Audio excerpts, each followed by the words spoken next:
Hello everybody and welcome back to another WARNO top 5 list. This time we go into the next tab. We started with the air tab in this series. We're now gonna go into the helicopter tab.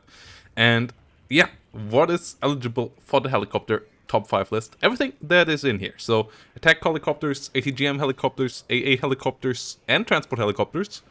With both recon helicopters and logistic helicopters not being eligible as they are in their tabs.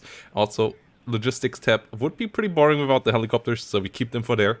And we just focus what is in here. So, yeah, as I said, this is my list. We're gonna have, in the end, after I went through all my lists, we're gonna do some surveys about your top 5 helicopters, so get ready for that. Also, already let me know down below what is your favorite helicopters, guys, and leave the video a like if you enjoy it. And let's get started with the number 5 spot. And that number 5 spot goes to this little cutie. The Gazelle rocket, French design, developed in the late 60s, introduced into service in the early 70s, and really used all around the world. It was, for example, the Chinese military's first combat helicopter. It is still in usage, latest combat service in 2021 in Mozambique, where it helped dealing with some Islamic rebels. And yeah, the rocket version is obviously pretty primitive. As you can see here, it just puts some rocket pods on the side.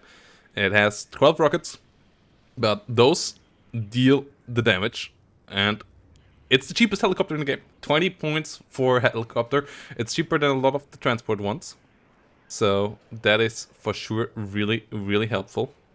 And its range is decent. It can hit all... It has more range than, for example, the gun helicopters, and it can hit all those infantry units, but issue is a single one doesn't kill anything. Like, it doesn't kill a full unit, so you maybe a manpad team or so, but obviously those you don't want to directly engage. Maybe an ATGM team that is running through the open, but most of the time you need more than one of these, so you kind of bring them in the swarms. But yeah, they are relatively affordable to reload as well, but not super cheap there. And yeah, when they come around again, they can strike once more. And that's why this thing is my number 5. It can be annoying on the sides. It can deal with infantry squads in numbers. And it's just so affordable that it can always be a nuisance for your enemy. So let's move on to the next spot on the list. And that number 4 spot is the Westland Lynx with Hellam ATGMs. And yeah, this is another 70s design introduced in 1978, and it's all out of combat all around the world, especially with the Royal Army and the Royal Navy. Was involved in the Falklands War, the first British unit that saw action there, hitting a patrol boat of the Argentine Navy, and also seen combat in Iraq. And it's a real workhorse. It can do a lot of things. Obviously, transport. It can do anti-submarine warfare, and in this case here, anti-tank. And what makes the Lynx so strong, if we go into the stats, obviously the ITO missile here is pretty good, and it has decent penetration, 20 penetration, solid range, solid accuracy, so the weapon system here is good. What makes the weapon system even better? You have 8 of them, where most of the other smaller, cheaper helicopters only have 4. So this thing doesn't run out of fire. If the enemy doesn't do anything about it, it will really get a lot of missiles, especially against light tanks and IFVs. This thing is fantastic. And then it also has 6 hit points, which is a massive level up in comparison to other similar priced helicopters, which most of them only have 4 damage, and the hit points and the distance between 4 and 6 hit points means that you can either survive a hit by a manpad like the Lynx, or you can't. So the Lynx often gets damaged and then gets out of it, which is nice. Speed of it is fantastic as well. So all of this for a price of only 55 points make this a fantastic all-rounder. Doesn't quite have the hit power of Gazelle Sofort or similar helicopters, but it does that with more consistent firepower and more speed. And that's why the Lynx here is on spot number 4. And yeah, well earned here. Let's move on to spot number 3. And spot number 3 is the Mi-8 MTV rocket helicopter. Mi-8 designed in the 1960s, introduced in 1967, one of the most iconic helicopters of the Cold War era, and the most produced helicopter of all time. And this version here is a specific version based on the war in Afghanistan. Getting units in hot onto the spot and getting them some extra fire power right next to them. And the specific one, and why this one is on the list, if we look on the stats here now, is that yes, it has rockets, but there's another Mi-8 transport option for the same price that gets you rockets as well. But it's an 8 hit point helicopter, so rockets is nice, 110 points, still rather expensive, but the transport capability is cool as well. And then the big change to the other one is the extra 20 ECM, making this thing a good bit more survivable than the other Mi-8s, and that is a big change. Those 20 extra ECM giving you a lot more chance to getting your infantry out with these guys, and also allowing yourself to getting onto the enemy a bit easier, surviving better when using these as combat helicopters. So that is why the Mi-8 MTV here is spot number 3. It's the transport helicopters which at the moment perform really well. The Dejanikis, these guys get to the front line, are fantastic.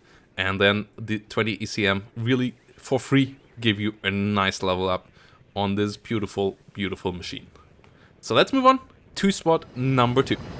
And on spot number 2 is the Mi-24 behind the most iconic helicopter of the Cold War, most likely, as it brings around a lot of functional tools. It can basically do everything. It's a combat taxi to some degree, but most importantly, it's a multi-tool when it comes to the weapon loadout, and it has been used all around the world since its introductions in the early 70s.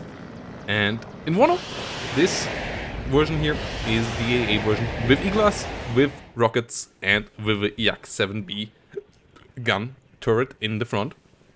The turret, a bit weak, but still can be useful against infantry. The E-Glass, fantastic, especially against other helicopters, can be helping out in a pinch against enemy planes as well, but especially against Gazelles or recon small helicopters, this is great. And then the 80mm rockets give you the capability to attack basically everything out there, but especially against softer targets, they deal fantastic damage. You get quite a lot of them with 40 rockets as well, and all of that for a pretty cheap price and for an armored helicopter. And helicopter armor together with 10 hit points really make these things extra survivable, which is super duper helpful on a 140 point helicopter. That is fantastic news. And that is what makes this Mi-24V such a great multi-tool. Can come out early, can be used to deny the enemy recon, deny the enemy capabilities of hitting your frontline units, can help out a bit with your AA network against planes as well. Though obviously it is a bit of a target for enemy planes as well. But then also can hit anything on the ground with the rockets. So really enjoying the Mi-24 here. But only number 2, as number 1 is an even better multi-tool. So let's get there. And obviously on spot number 1 there can only be the AH-64A Apache, as this one is just the perfect weapon for a 1989 battlefield. Introduced in 1986, it is absolute state-of-the-art technology, replacing the Cobra in a lot of ways. Obviously Cobra still in service as well in the game, and some upgraded versions coming out later as well, but the Apache here is really the perfect weapon system, and it showed itself in a lot of conflicts afterwards as well in real life. And yeah, if you go to the stats, it is just a great all-rounder, as it gets you a 30mm cannon, which has penetration, which can deal with light vehicles all around. It's a turret as well, so you don't always have to face the enemy, which makes it better than the Akula in that regard.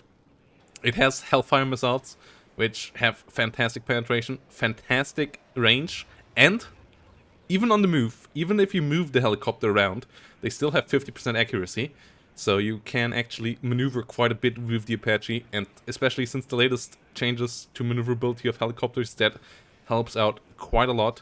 The Hydra rockets, not quite as strong as some of the bigger rockets, but still You get quite a couple of them, and they still deal a decent amount of damage. And then the rest of the stats, fantastic as well. 10 hit points, armor, so it is quite survivable. And over the cheaper hinds, it also has the advantage of 20 ECM. So all the survivability advantages that you can have on a helicopter here. Most hit points, most possible ECM, and most possible armor on a helicopter. With good speed as well. The Apache is just the absolute perfect weapon in my eyes, especially in this configuration. But yeah, let me know if you see it the same way, guys. Maybe you see, for example, the ATAS as the perfect helicopter. Or maybe you see something else out there. The Gazelle rockets, the Gazelle cannon, the Puma Pirate. What is your favorite out there? Let me know down below. And yeah, I hope to see you in the next top 5 guy. And have a great day. Enjoy your time.